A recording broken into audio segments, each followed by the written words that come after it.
مسجد اقصی کی بات ہوئی تو چند لائنیں اپنا حق منصبی ادا کرتا جاؤں.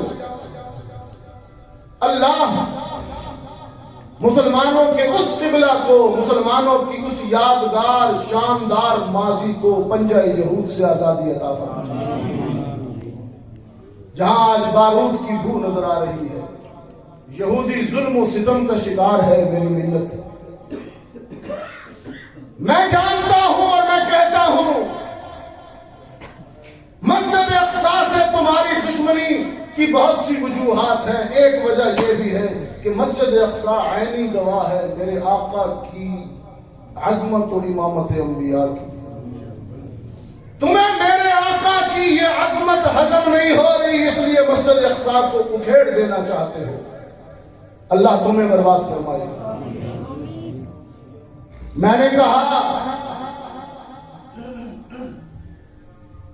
مسجد اقصی سے مخاطب ہو کر، اور یہ جملے اور یہ اشعار میں اپنی نجات سمجھ کے کہہ رہا ہوں. میں نے کہا تو ہے سنگم، تو ہے سنگم اسراء و معراج کا. مسجد حرام سے مسجد اقصی تک یہ اسراء ہے، اور پھر مسجد اقصی سے عرش معلی تک یہ معراج ہے، اور اس کا سنگم اقصی ہے. تو ہے سنگم اسراء و معراج کا، تو نے دیکھا وہ منظر کے سب انبیاء ایک امی لقب کی کریں اقتدا.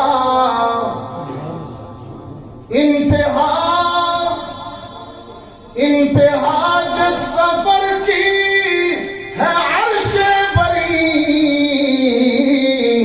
ابتدا اس سفر کی تیری سرزمین.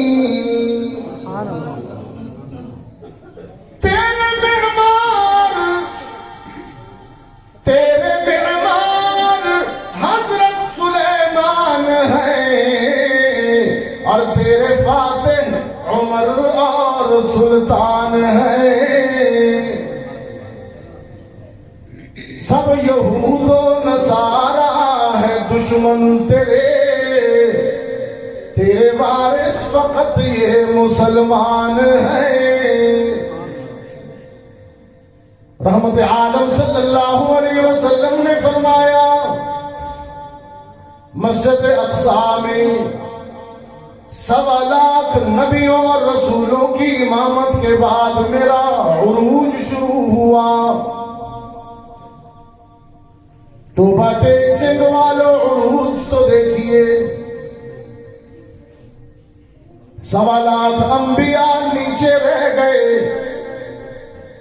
7 آسمان نیچے رہ گئے، روح الامین بھی نیچے رہ گیا، سدرۃ المنتہا بھی نیچے رہ گیا، جنت المأوا بھی نیچے رہ گیا، عالم مکان و امکان بھی نیچے رہ گیا، انسانی وہم و گمان بھی نیچے رہ گیا، زمین و آسمان بھی نیچے رہ گئے، عرش معلی بھی نیچے رہ گیا، اور عبداللہ کا یتیم قابہ قوسین کی بلندی پر پہنچ گیا.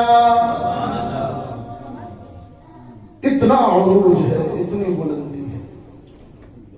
قرآن کریم ایک یتیم پر نازل ہوا، اور وہ یتیم اتنا بلند ہوا کہ ثم دنا فتدلی کی منزلوں پر پہنچا. اور قرآن کریم نے صحابہ و صحابیات کو بھی بلند کیا.